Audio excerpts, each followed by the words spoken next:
Hey everyone, welcome. I'm Shamisha. I'm part of the community development here at Show It. And today our special guest is Nadine, and she's going to be joining us from Australia.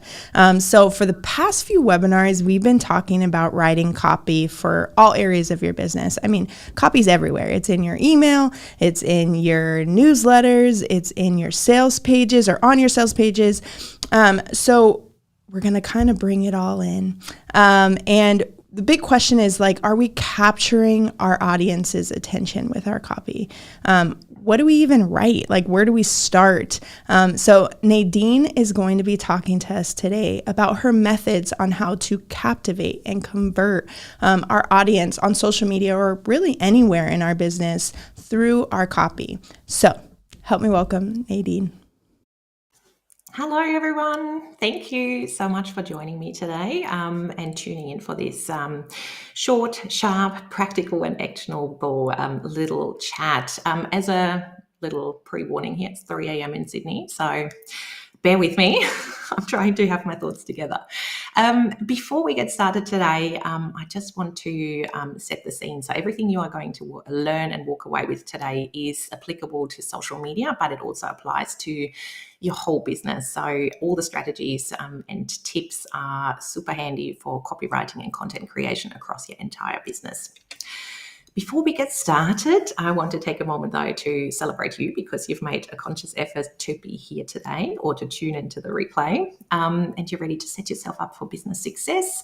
You're here to explore the true power of your audience when it comes to your social media content and your copy, and you are considering smarter ways to write copy for your brand, which is a really clever move. What we will cover today is the top social media mistake to avoid. Then we're moving into why knowing your audience is now more important than ever, and how you can leverage your audience in your copy, your content, and your entire business. And then I'm going to leave you on my proven strategies to truly get to know your audience, and also give you some real client examples and examples from my social media feed to help you shift your content strategy for good. So what you're going to walk away with today is a game-changing approach to copywriting and content creation in your business, for social media particularly, but your entire business. For those of you who are new to my universe, hi, I'm Nadine Nethery. I am the founder of Can Do Content. And I honestly believe that every business, including yours, has a custom audience, a standout offer that needs to be sold, and a unique story worth telling. I support female founders globally as a strategic website and email copywriter, but I also support those who want to DIY their copy as a copy mentor. When you don't find me in my copy cave, I chase my 3 tiny humans around our 5 acres on the outskirts of Sydney, rather picturesque. At heart, I am a true strategist who gets to know your perfect fit customer before even hitting the keyboard and writing that first bit of copy, whether that's done for you or done with you. And empathy-led copywriting and audience-driven messaging are my absolute jam and passion. I've been in business a little over 7 years and went full-time at the height of the pandemic, like so many business owners. And over the years, I've had the absolute honor to support over 100 women-led brands with their strategy and words, so they can then grow genuine connections, drive sales, and also celebrate brand loyalty. And I've been featured and trusted by some pretty amazing brands over the years too. So before we start, drop a comment in the chat box and let me know, how does the pure thought of social media make you feel right now? And while you do that, I'm going to have a wild guess here. If I had to guess, I'd say it looks a little like this, because that's the sentiment I'm picking up from a lot of my clients at the moment. So you're spending hours and hours on your social media content, you're procrastinating, you're sitting on your content before putting it out into the world, and you hear not much other than crickets, and your reach seems to be getting lower and lower, and you're so close to actually calling it quits and stopping your social media efforts altogether. And I have a pretty good guess that's why you're here. Thankfully, you can absolutely see results on social media and connect with that perfect fit customer, even without spending hours on sitting at that, on the blank post and procrastinating or having a huge following. But how, Nadine? I know I'm going to tell you. So what it comes down to is really stepping away from that same teaching style content. So those how-to posts, the lists of tips and tricks that everyone is sharing, and really focus on emotion-led content instead. So content that really connects with your perfect fit customer, that is specifically designed for your audience and that will really resonate with them and lead them a step closer to being ready to take action, whether they're signing up to your course, working with you one-on-one, or even just booking a discovery call with you. Because let's face it, we all know what it takes to be successful in business, that next step that we need to take. What it really is lacking and what we need from businesses is their empathy. So we need their emotional support to move us emotionally closer to that point of actually being ready to take action. And how we can do that, how we can support our customer with empathy in our copy and content, is by taking a step back before hitting the keyboard and just sporadically ad hoc creating social media content. We need to get to know your audience intimately, so we can then join the conversation that is already happening in your customers' minds. So they have certain beliefs, they have certain thoughts that are happening, and it is your job as a business owner to really join the conversation and support them with their thought patterns. And once you know how to join that conversation, you know your audience inside out, that literally takes care of a whopping 80% of your copywriting process, because you never start from a blank page again. You know exactly what they need to hear from you to be ready to buy. And that leaves literally only 20% that comes down to your, flair for words and your flair for writing. And that's totally manageable. And just throwing this in here, because I'm sure you've all heard of Chat GPT and AI. It's coming, it's happening, and I think it's a good thing. It opens up opportunity for us business owners to speed things up, even for us copywriters. But in an age of Chat GPT and AI, it's even more important to make your audience feel something, to connect with emotion, and to make them feel heard and understood, because that is what's going to make you stand out from all other generic Chat GPT and AI generated content. I was a bit cheeky recently and actually went straight to Chat GPT and asked it about its limitations, because I can tell you about the limitations, but it's another thing to hear it straight from the source. So by nature, because Chat GPT relies on a huge database of words and patterns that are out there, it is going to incorporate biases into its output. And number 4 here, super important to note that Chat GPT is actually not capable of experiencing emotions or empathizing with its users. So what it's going to give you is going to lack emotion and empathy. So it's your job to tweak the outputs or make sure your prompts are incorporating those emotions for you.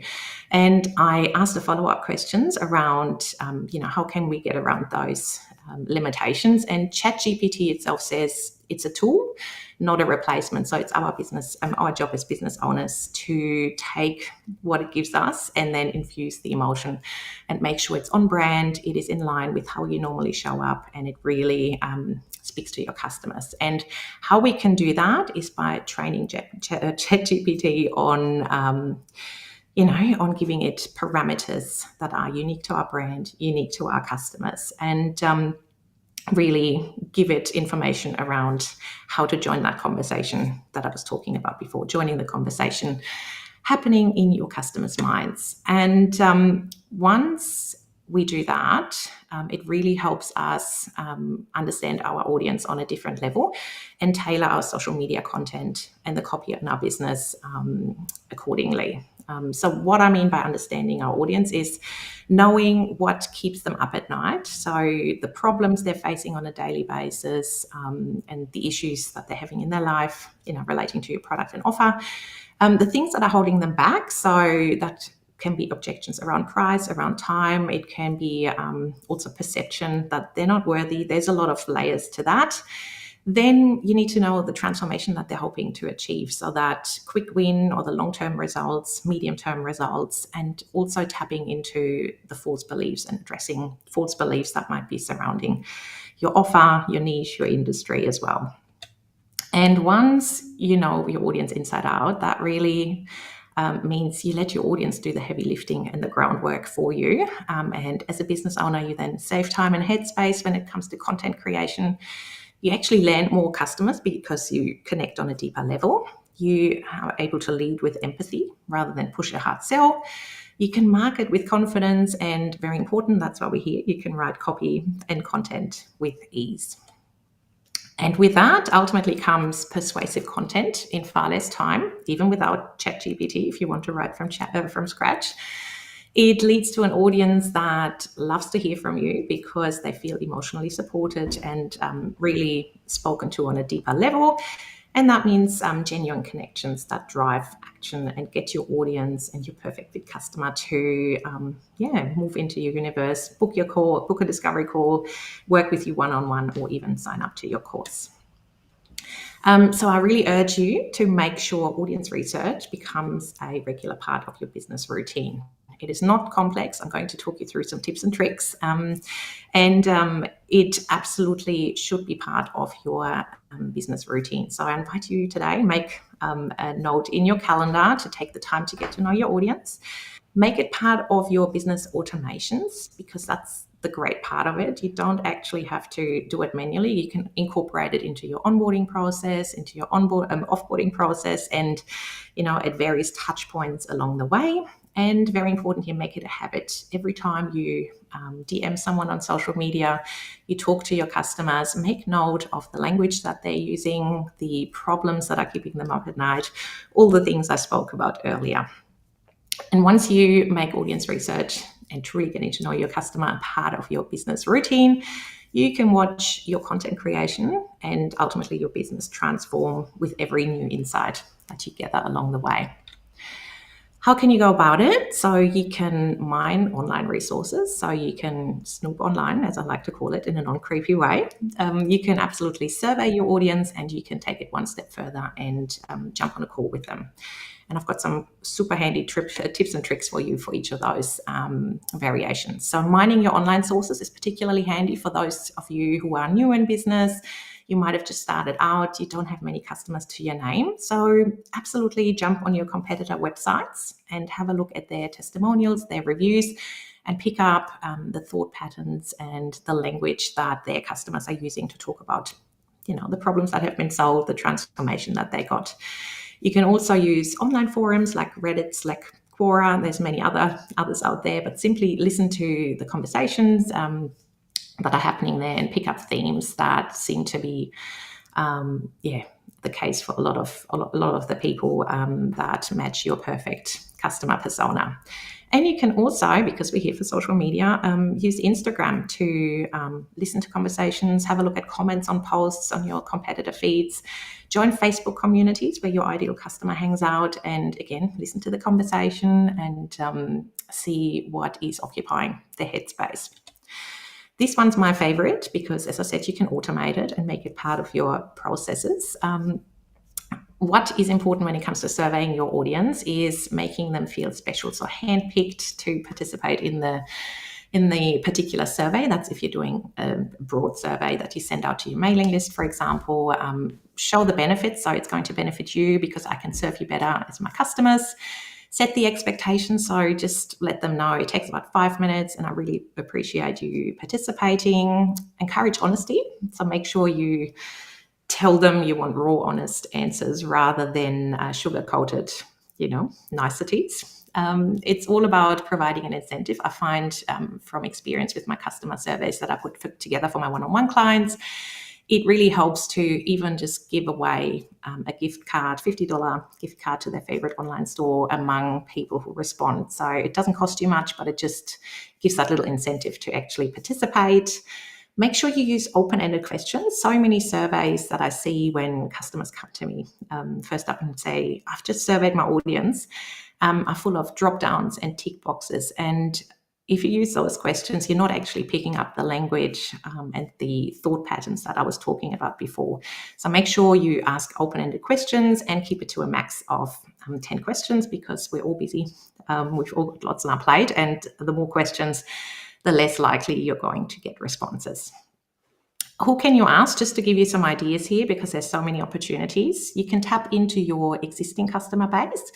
As I said, that can be onboarding surveys, offboarding surveys, and they give you priceless insights around your point of difference, what makes you unique, your strengths, that you can then speak to in your social media content and confidently push as your point of difference. You can also ask ideal customers, so on social media, for example, on stories, or you can post those in Facebook communities where your ideal customer hangs out. So that's particularly handy if you're considering launching a new offer, moving into a new niche, and really wanting first-hand insights, so you can then tailor your social media content based on those new, fresh intel bits and pieces that you have gathered.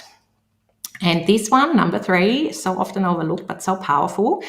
Actually send your people that you jumped on a discovery call with a 1-question survey and ask them honestly, which we had a chat and you decided not to book me. Tell me why. What made you go with someone else?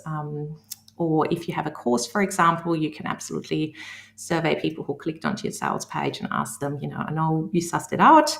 What made you decide not to go with this offer? And that then helps you address those objections, not only in your copy, but also in your social media content in the lead up to that launch. So it's not a deal breaker at the time.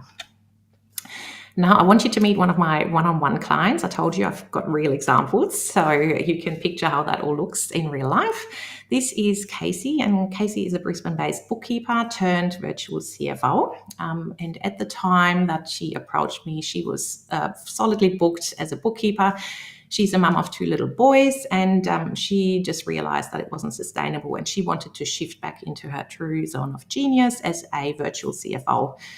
So she had more time, but also could earn more at the same time. But the problem that we had is the website copy that she wanted me to write for her could not be based on research with her current clients, because none of those were in a position to have the right headspace or even the budget to work with her. So we needed to track down her new type of premium client, so we could identify the messaging that we needed to push, also how she needed to show up on social media to really address that new clientele. And what we did is put together a strategic customer survey. You see a snapshot on the left here, and we literally posted that in Facebook communities that either Casey or myself were a member of. They were very specifically picked because we knew they were for established female founders. So it's important to make sure your research actually hits with the right people.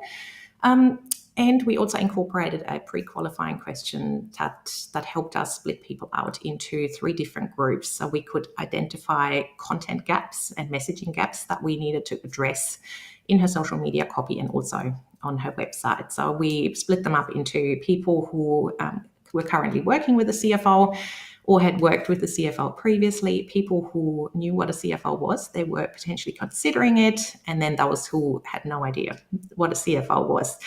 And that gave us priceless insights when it came to her marketing direction and also the copy for her website.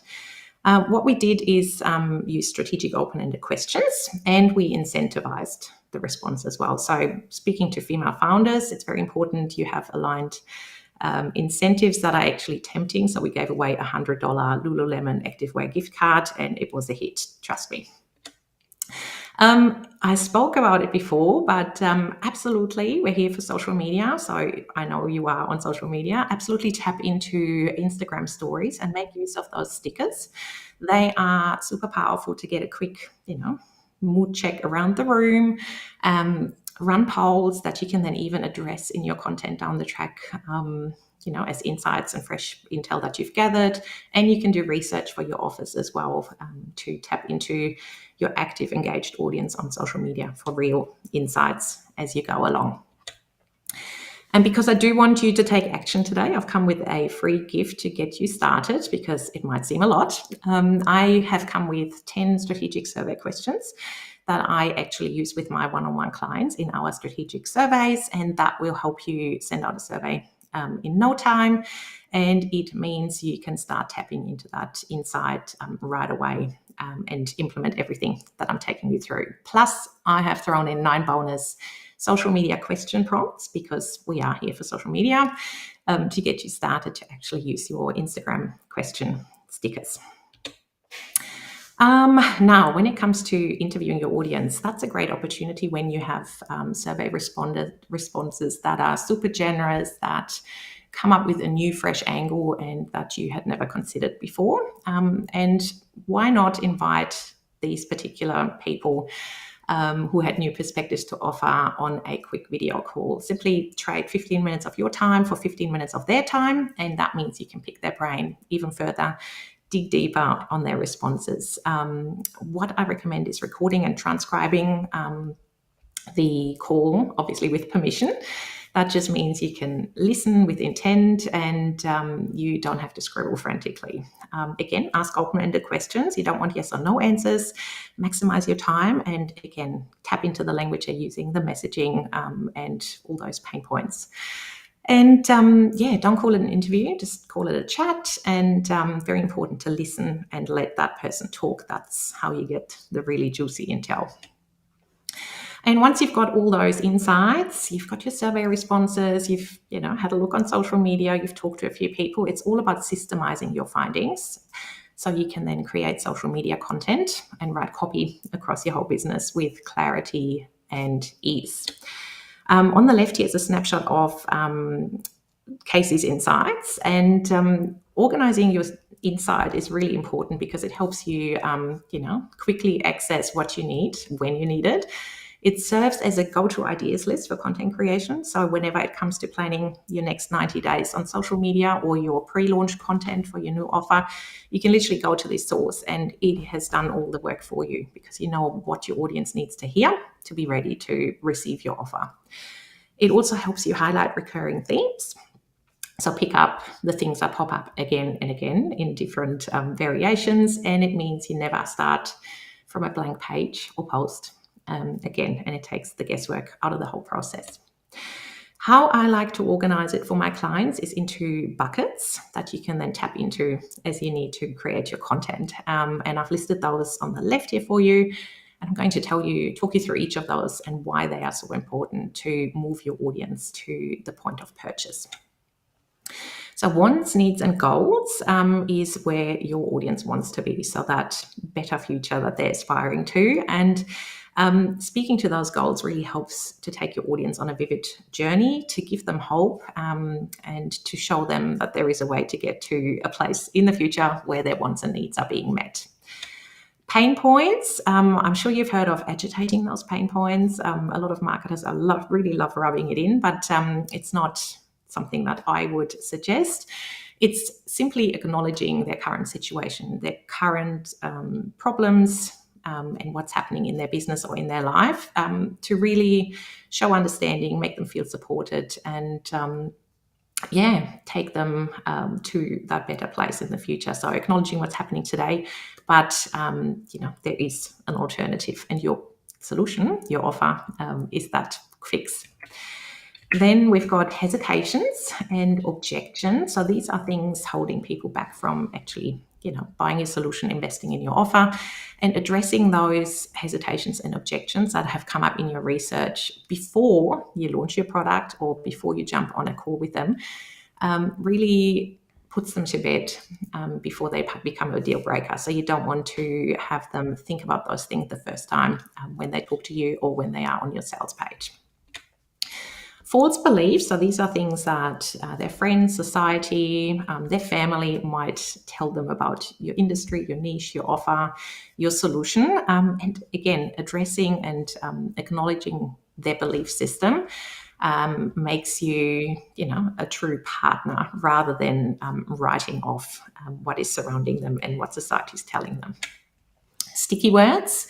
These are my favorites. So these are copy-paste expressions that can be taken straight from survey responses because they are just so genius. Often in the surveys, you'll read something that is just so tangible, so relatable, because it is coming from the real world. Like your customers are living it on a daily basis. And those expressions often make fabulous headings, fabulous taglines, even fabulous attention grabbers for social media posts. So I have a whole column simply for sticky words, expressions that even I as a copywriter could never have come up with because they're genius.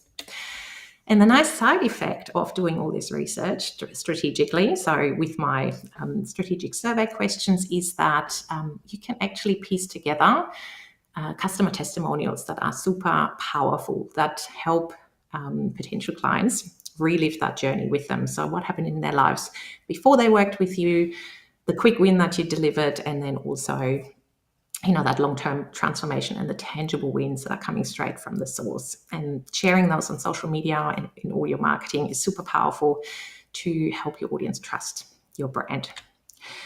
And once we have everything organized into our buckets, it makes it super simple to strategically plan our content and also to define, if you're new in business, or refine your messaging so it really resonates and really hits home. And tapping into objections, desires, false beliefs, and pain points really helps you warm your audience to your offers. So it's not a huge surprise when you launch your course or your program. It helps you lead with genuine connections, so coming from a place of authenticity and empathy. And it helps you speak to your point of difference with confidence, simply because your audience and your customers have told you what makes you different, what makes you genius, and how you uniquely support your customers. And best of all, it primes your audience to be ready to buy from you. So with every social media post, you can take them that step closer to being ready to buy from you. And your audience intel really helps you create consistent and emotion-driven messaging. And how you do that is using the actual words that your audience is using, so those sticky terms, and the expressions that they gave you in the survey responses or in the interviews, and then letting your audience be the hero of your copy. So this audience-driven approach really shifts away from making everything about you and feeling like you have to sell all the time, and it puts your audience at the center of everything you do and lets them do the heavy lifting for you. And that means you write with your audience in mind, not yourself, and that takes the pressure off immensely. Now, let's take a look at how this audience-driven approach translates into social media copy. And what I've done here is just taken some of my posts over the years to give you a quick idea of how I write to my audience without making it all about me and feeling like I have to sell all the time. So this particular post here is part of my pre-launch sequence when I first launched my audience success formula, which is my DIY toolkit for those business owners who want to DIY their own audience research. And what I wanted to do here is build anticipation to begin with, but also use this post to bust a common myth that I came across in my research that I did in the lead up to my product development. And that research really came up with, as a newbie business owner, I can't afford great copy. So there's a misconception that, again, you have to invest thousands and thousands of dollars in a copywriter to do it for you, when in fact you can absolutely, with the right system and the audience success formula, write your own copy based on all the audience intel and all the strategies that I just took you through. So I'm opening here with a myth-busting statement. So being on a small newbie business owner budget doesn't mean you have to settle for second-class copy. Far from it. And then I'm taking them into that actual, reality, what it actually takes to write copy. So it simply means you have to work smarter and be prepared to take a step back before moving forward with your copy. Have I lost my mind? Nope. As a business owner who wants to DIY your copywriting and marketing, so I'm acknowledging where they're at in their business, you need to cover all your bases before putting pen to paper, scheduling your next social media post, or planning your next email campaign. As tempting as it can be to simply get stuck in, it's not the way to go. Copywriters don't just start writing, so why should you? For me, every client project comes with a ton of research, online snooping, and even surveying the perfect fit audience. And I then let it marinate so I can extract all the right messages for the copy to actually work. I've said it before, but I'll say it again. Copywriting comes down to 80% research and strategy and only 20% flair for writing. And then I move into my offer and my service being the perfect fit. So how can you make this statistic work in your favor? Mimic how strategic copywriters go about their work. Start with the audience and the rest will follow. And then doors to the audience success formula are opening, blah, blah, blah. So I'm inviting them to join my waitlist. So as you can see here, I am absolutely using my audience in my content strategy. So addressing those myths and the objections to help them be ready once I launch to go, oh, of course, I know that's what it takes and I know that's what I need. And it really helps you basically sell your customer on your offer by coming to their own conclusions, which is beautiful because you're not selling and feeling icky and sleazy. Next up, I have a post that is all about positioning my way of copywriting and approaching a project with my audience and also helping them overcome a very, very common objection here. And the intel that I base that on is that I often hear, and you might be in that bucket as well, I already know my audience and don't have to survey them. So every client project that I starts with audience research, simply because I know how important it is, and you hopefully by now know how important it is too. And a lot of the time, customers come to me and say, I've just surveyed my audience, and they are 20 to 40-year-old mums living in inner city Melbourne. And that is not what you need to actually write to them. So we're not looking at demographics, we need those psychographics. And so what I've done here in my post is use storytelling and really take them into a real conversation that I had in one of my discovery calls and along the project, because that customer ended up working with me. And again, it takes the focus of me and it shifts it on a story and a real customer experience to help my audience come to their own conclusion that this is what I want.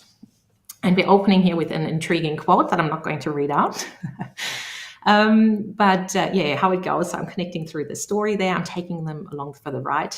Not something I hear too often from my one-on-one copywriting clients.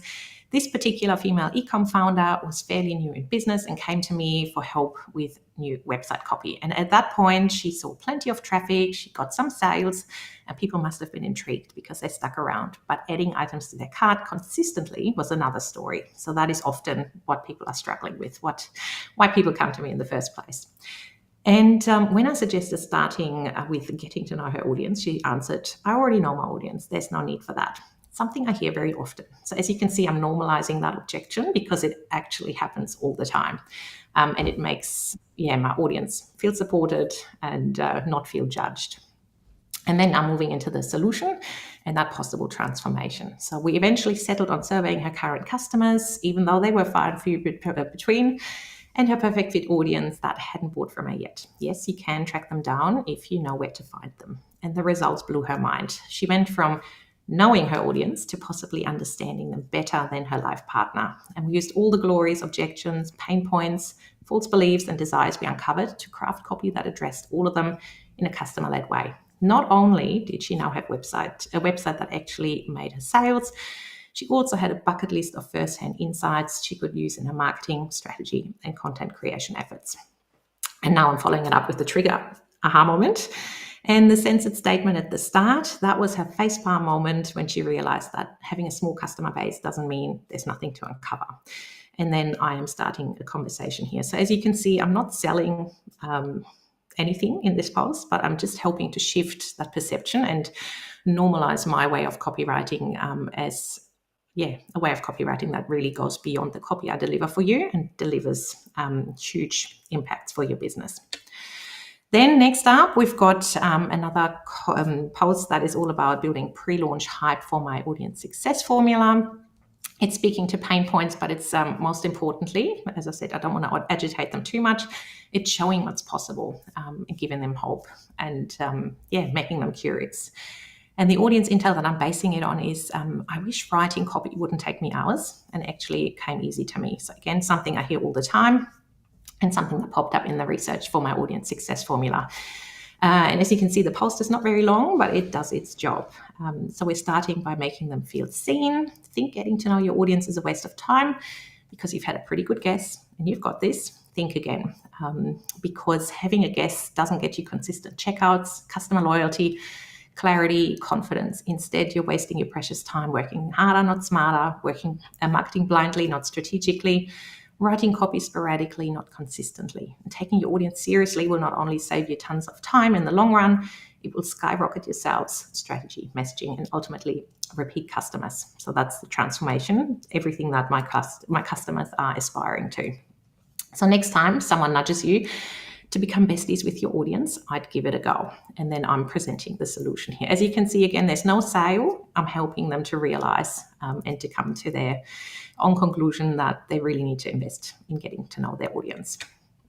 And then last but not least, I've got this one for you, which is all about speaking to my point of difference. So it's based on true, feedback I received from my customers. And again, I'm not selling myself. I'm just helping people realize that my way of approaching projects is super beneficial for their business. And the intel I've based it on here is working with you got me so much more than just copy. So let's talk about the type of people you trust with your brand. Do you want someone who agrees with everything you say and simply run with it? Or someone who looks beyond the brief and likes to challenge your take? There's no right or wrong answer here, by the way. Again, we're adding this in to not make people feel judged. And as business owners, we often have set in stone ideas around the best way to get results, and we like to present service providers with a detailed step-by-step brief. The problem, we're often too close to our business to be objective or to question the makeup of our to-do list. And if we work with service providers who take our brief and simply run with it, then all of a sudden, so these are the implications you want to avoid, and that unfortunately my customers who have worked with budget copywriters previously have seen. You pay someone to be the expert, but you're not actually seeing any of the expertise on your brand. You've missed out on strategies that can totally transform your thinking for the better. And you might just as well have done the work yourself and saved your precious dollars and still got the same results. Being challenged isn't for everyone because it can bust the I know it all bubble, and it can be confronting. And now I'm introducing my point of difference. Again, subtle, without selling. My one piece of advice from this post, if you're ready to grow your business beyond your wearing all the hats existence, then I'd run with service providers who take you to a growth-inducing space of discomfort. A space that blows your mind because you've just learned from someone who sees it as their responsibility to speak up because they know better and they want you to do better. And then I am just planting myself as that solution. If you're ready for audience-driven copy with a generous serving of discomfort-inducing strategies, then we might just be the perfect fit. As you can see, again, no sleazy selling. It is just making them reflect on their approach to potentially sourcing service providers. And because we're here for Show It and a website community, I want to quickly take you back to my one-on-one client Casey and show you how we implemented her findings into her website copy, just to show you that getting to know your audience goes beyond your social media copy. So these on the right here are snippets taken straight from her research and her buckets. And what they sum up basically is that working with a CFO, that perception that working with a CFO would be far too complex. So these ladies that she's working with or trying to work with hate numbers. That's why they're outsourcing their numbers, and they are scared that a CFO is not able to break down, the complexities that come with all those numbers and the decisions that they're suggesting. And how we implemented that on Casey's website is by using those insights in the copy and setting expectations that Casey's going to understand them, to build trust in her processes, and to give them peace of mind that she's the lady for them. So what can you expect? Reverse engineered evidence-based strategies to give you genuine direction. Your business is your pride and joy, and you've worked so hard to get to where you are today. You don't need more pulled out of thin air advice, and you're over totally unrealistic pin it to your vision board goals. What it takes to get to the next level in business and life, unshakable confidence in the decisions you make because they're based on facts, and that is where I come into the picture. As you can see here, again, we're not selling, we're not being sleazy. It is just showing that Casey understands what they potentially experienced previously, and she's different to those other CFOs. Next up, we've got, again, very powerful insight, exceeding my goals instead of just meeting them. So this is what people want. People who work with a CFO, they've got big plans, they've got big goals, and they really want someone to push them along and help them not only meet those goals, but exceed them. And we've literally copy pasted this expression into one of her service pages for her business breakthrough in this little paragraph here. So let's set you up with a strategic plan for the next 12 months so you can achieve your unique blend of goals in business and life and exceed them. And exceeding them we've used in various other spots across the website as well, where it fit organically. But it just shows again that she's a genuine partner and she's there to help them succeed and to come along for the ride. And then last, we've got this one here, which is a brilliant sticky term and something that popped up in the research. Unfortunately, I tie a lot of self-worth to my business finances, revenue growth, etc. So I feel it when things aren't looking as good. And I find that's often the case for female business owners, that somehow we attach the performance of our business to how we look at ourselves. And so how we implemented it on Casey's website is by showing empathy and normalizing this mindset as something that she comes across very often, because she does. And then also showing that Casey's going to help them shift that mindset. So how we implemented that in the copy is, I want you to be wildly successful in a way that feels right to you. I've worked with countless female founders who tie their self-worth to this month's profits. And it breaks my heart, because you are so much more than your business. Here's my invite to step away from this defined idea of success, where your bank balance is all that matters. There is a strategic way to be profitable and live your best purpose-led life. And I'd love to help you uncover the perfect blend of strategies for your unique blend of ambitions. Again, there's no selling here. It is just supporting them and making them feel held, that this is totally normal, and I'm here to help you shift that mindset. And as a last little side note here, so the priceless side effects of all those audience insights and all that audience intel is that your audience really opens up new opportunities in your business if you look at them and actually digest them. It helps you identify new offers, launch new services to address those problems that you never knew about before. It helps you refine your positioning, potentially move into a new niche. It helps you boost your AI output. So if you choose to go down the Chat GPT path, it absolutely helps you improve your prompts, but also tweak the outputs to make sure that emotion and empathy is included. It helps you embrace your point of difference, because your audience has told you how genius you are. It helps you map your customer journey, and overall, it helps you show up more confident on sales calls, because you can speak to those pain points and those beliefs and the objections that might be holding them back from buying. And if there's one thing I want you to take away from today, apart from social media copy, is to generally stop messing with your messaging. So get out of your own head, stop making it all about yourself, and start listening to your audience, because they are doing the hard work for you. They're telling you what they need to hear from you to be ready to buy. And if you are interested to make that transition, I've come with a special offer to make that transition easy peasy. I'm giving you 50% off my audience success formula, which I spoke about before. So the DIY copy boosting toolkit that taps into your audience as your most powerful messaging strategy. And if you sign up before the 27th of May using code SHOWITROCKS, you can score 50% off and get started right away, because the audience success formula gives you access to my proven process. So the process that I use with my one-on-one clients gives you access to all my survey templates, email swipe files, also my processes. So the reasoning and the strategy behind gathering, organizing and implementing that intel in 5 video modules that you can also absorb on the run as a private podcast feed, because mum life, right? And you also get access to my tech stack. So I use some very strategic systems to help me gather that intel and make it more efficient, and automate the processes as well. There's a workbook and my bucket list spreadsheet to help you organize it, as well as a private student-only Facebook community where you can connect with the other researchers.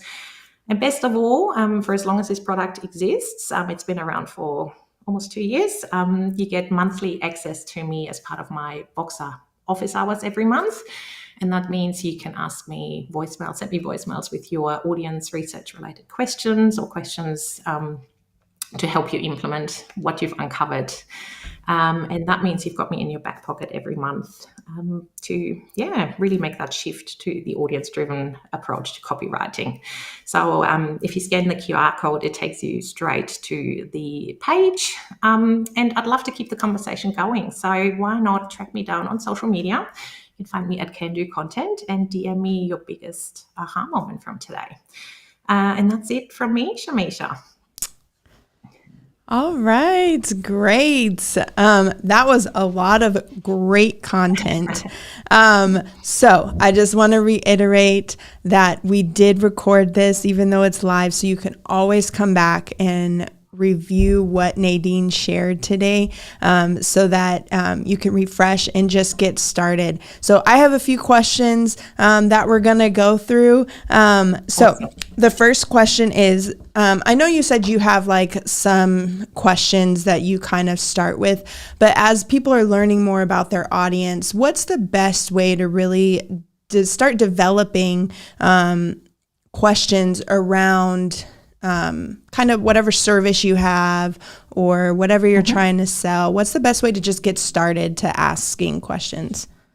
Yeah, so as I said, best to grab my freebie. So they are literally 10 questions that you can use and run with straight away to tap into your existing customers.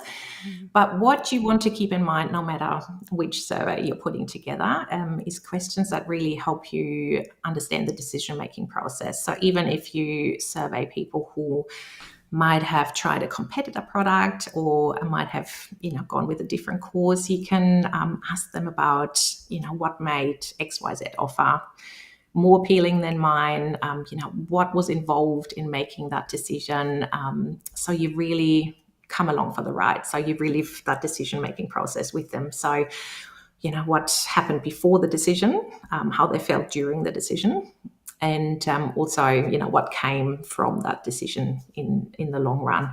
And very important as well, which I didn't mention before, is try to stay away from questions that start with why, because by nature, that comes with a nature, a sense of judgment. When your mum asks you, why did you do that?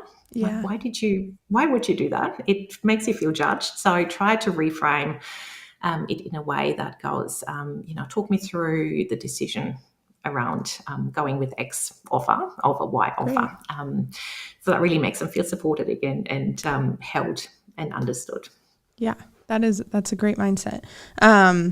Okay, so when you're surveying people, and we know our society is very fast moving, so what would you suggest, like how many questions should you ask, like if you're on like a survey call or even putting out like a poll on social media, how many questions would you say on average you should ask as you're doing like polls throughout, your month or whatever? Yeah, so for a formal survey that you send out, I wouldn't go beyond 10 questions. Okay. When it comes to social media, we all drop off the more questions. So I would start with the most important questions first to make sure people are happy to click and actually take part, and then put those nice to have bonus questions at the end. And generally from experience as well, I find people are more inclined to answer polls on social media stories rather than long form questions. So if you really want quality replies and responses, I would investigate posting those in Facebook communities potentially, where you can then incentivize things. But yeah, so start with the really important questions and then move into the nice to haves. Okay, great. Okay, so you talked about when you're just starting out, using like researching your competitors, so you can start kind of getting information and finding like maybe problems that people are having. And you also talked about like going into Reddit. Reddit is huge. So when you're researching through Reddit to try to help understand your audience a little better, how would you say the best way is to like filter out some of those questions to know what's really going to serve your business best? Yeah, so jumping on those big, huge business communities, I would probably do as a second step. So once you have a rough idea of the problems, the pain points, the transformation, so you can then use some of those keywords and expressions that you've picked up elsewhere to help you narrow down that search, because there are a lot of conversations happening, and it's really about filtering and making sure you're drilling down into what you've already identified elsewhere. So I love, honestly, Facebook communities for that, because you can join them, you can listen in, and it is a great way, because people are, funnily enough, so open in Facebook communities. So let's say you're a sleep consultant for new parents to help them with their baby sleep problems. There are so many parenting communities out there, even local mum communities, where you'd probably find 20 posts every day about people wanting help with their baby that simply won't sleep. So and they're usually very raw and uncut, because they feel safe in that space of a closed community, which really isn't closed, but you know what I mean. Yeah. Awesome. Okay. So when we're surveying our audience, how often would you say that you should be surveying your audience to make sure that you're keeping up with their wants, their needs? Or do you feel like it's just like an ongoing thing? You should constantly be doing that. Yeah, so if you've never surveyed your audience before, absolutely start with a one-off survey that you send out to your, even your mailing list, your customer base, to really catch up with everything that you've missed out on. When it comes to ongoing surveys, the good thing is, if you're a service provider, you're using a CRM system. As I said before, you can integrate some of those questions in the onboarding survey and in the offboarding survey. That means you never actually have to think about it. It just happens on autopilot, and you're gathering those testimonials as you go along. And then I highly recommend doing a survey or talking to your customers, inviting customers or your online audience to a survey whenever you are making a big shift in your business. So if you are considering launching your first online program, for example, super, super important to actually talk to your audience about what they want, what they need, what might be holding them back. So you can then not only create your offer around that, but also create a pre-launch, sequence when it comes to emails, but also on social media to really address that, so they're primed and ready to receive the offer. Yeah. Great. Okay, I have one more question. So, what is one thing that someone can change today, like just moving towards getting to know your client, or even if you're like potentially serving a client that might not be your ideal client, what is like one thing through their copy that they can start today by reaching out to their audience, and what can they say, what can they ask to really start targeting their more ideal client through surveying or polling or whatever that may be? I would really start to involve your audience in even your offer creation, and ask them for feedback. So it's retraining them to feel involved. So even, starting to use those story stickers and ask them, for example, one powerful question: how can I support you today? How can I support you in your business journey? And that just opens up a conversation that often leads to more insights and more steps from there. Okay. Awesome. Well, that's all the questions that we have today.